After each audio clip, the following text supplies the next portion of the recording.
Hello, little cow. You, get in there. All right, so now they're salted, you can throw them away. Here's a great side dish. Evil little green leaf, you.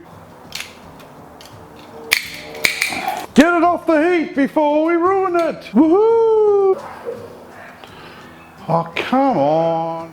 G'day, I'm Schuey. Welcome to Smoked Barbecue Sauce, where we'll help you raise your barbecue game. Today, I'm going to be grilling some picanha steaks, and I'm also going to show you a couple of tips to choosing the right cut. Plus, I'm also going to be making some cilantro garlic bread. Now, if you do like this video, don't forget, give it a like, share it with your friends. But the best thing you can do for yourself is hit that subscribe and the bell button. And that way, you'll be notified every time we upload new content. So, let's get into it.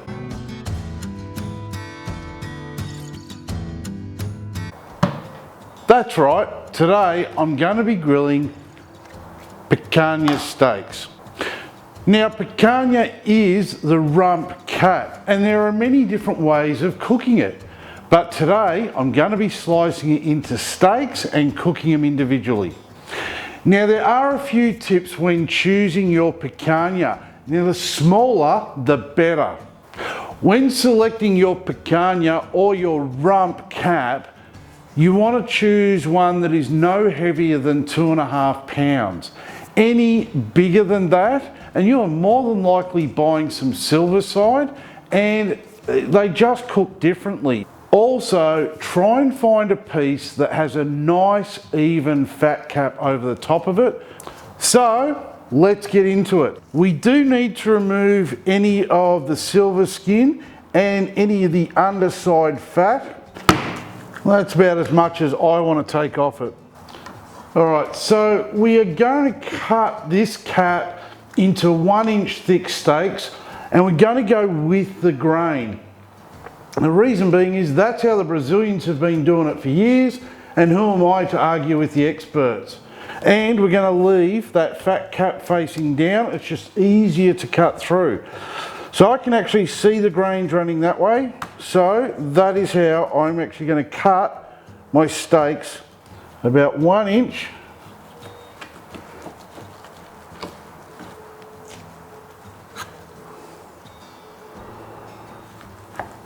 Look at that. That is a glorious piece of meat. With the seasoning of these steaks, there's so many different ways we can take it. Now, I'm going to keep it nice and traditional, just the same way as I cut them, and we're going to only use a coarse sea salt. So just give them a nice sprinkle of the sea salt, and just flip them over and do both sides. So we can now just put the steaks aside, and while we get our barbecue ready, it'll give time for that salt to start dissolving and penetrating the meat and help tenderizing and seasoning it.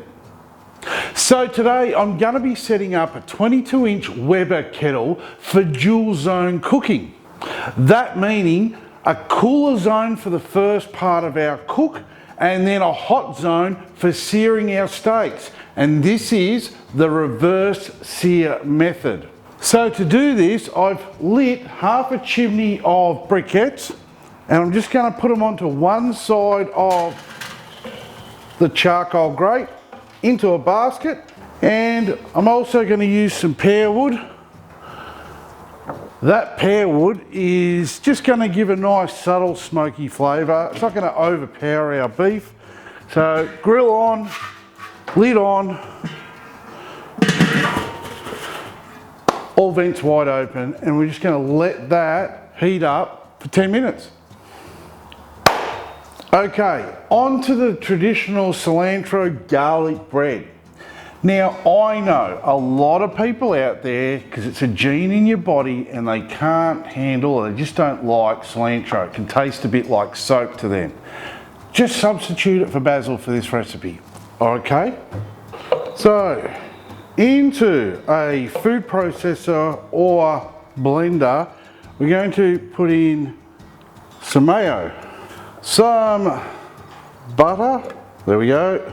Now, this is Brazilian sofrito. I'm pretty sure I said that right, and I had to make it up. There will be a link to the recipe in the description. Grated Parmesan, shredded mozzarella, and the dreaded cilantro. Okay, so the only thing left to do now is give it a blitz up or a pulse. This may get noisy. Time to slice the bread up. I recommend about 1/2 inch thick slices, but there's no actual measurement for it. As thin or as thick as you want, but about 1/2 inch is what I'm going to do. And if you've got a longer bread roll, obviously horizontally across it. Don't cut all the way through. There is a good little trick. The same way if you're doing Hasselback potatoes, you can put chopsticks either end if you're unsure. That way you won't cut all the way through. So we just want to cut the whole loaf. Right, there we go, beautiful, look at that. So the loaf is now sliced, and we just need to now prep the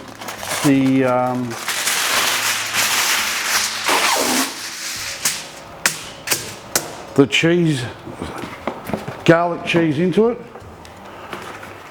So we are going to wrap it up in foil, and I also like to put just a little bit of baking paper down. Just makes it a lot easier to get it off the foil. And now we're just going to spread our mix into each of the slices. So using the garlic mix, really get it in there and give each slice a really good coating. All right, you should have enough just to spread a little bit over the top and wrap it up.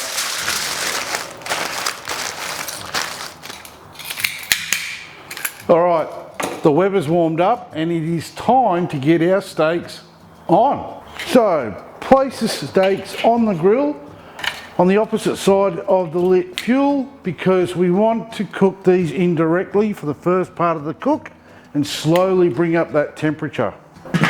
So put the lid back on, making sure the vent is directly over the steaks. This is going to draw that heat and all that smoke over them.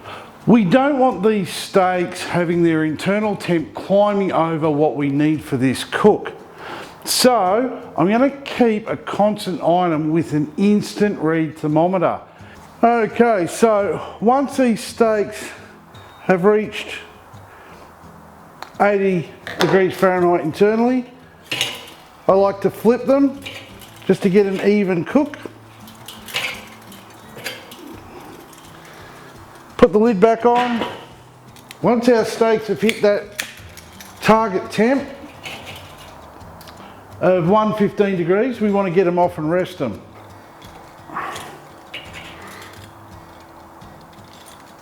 So I like to add a little bit of flavour to my steaks while they're resting. So I'm just going to add some thyme that has been soaking in some garlic and butter. Oh, look at that. Loosely 10 minutes. So while the steaks are resting, we need to raise the temp in that charcoal, and we also need to get our bread on. So we can easily raise the temp by allowing more oxygen in. So open those bowl vents right back up, and now we can put the bread on the cooler zone opposite to where the lit fuel is, and we'll put the lid back on, making sure the vent stays over the bread to draw that heat over, And this is only going to take about 10 minutes. Remember, the bread's already cooked. We just want to melt all the cheese and everything in there. So 10 minutes. So while the steak rests for 10, the bread's going to cook. So I've just checked the bread and I reckon it just needs to crust up a little bit more. So I've opened up that foil and I'm just allowing some of that heat to get into the bread and just crisp it all up. That is sensational. It's now time to get these steaks on. We'll just say that went in the bin. Okay, steaks on. Oh yes, that's what we want to hear. You want to hear that sizzle. Don't be afraid of a little fire. Just keep moving the steaks around if need be and just flip them every minute or so. All right, give them a flip. Oh, look at that. Let's just check those temps.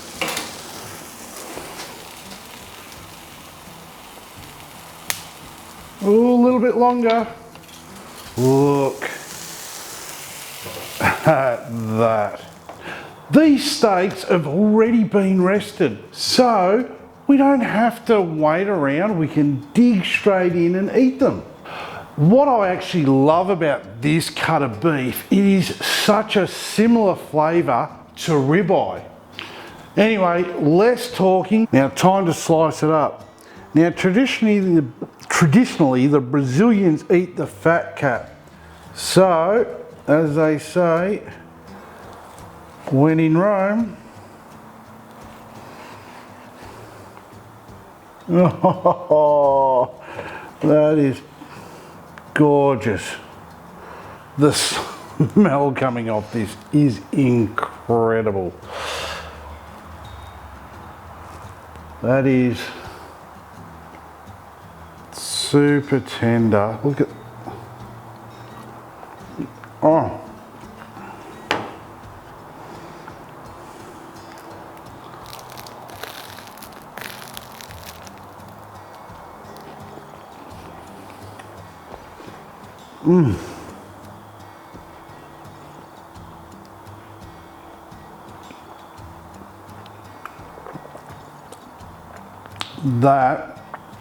That is sensational. If you'd like to check out this recipe a little further, there's a link in the description to the website which has a list of ingredients and full step-by-step instructions. So once again, thanks for watching. Cheers.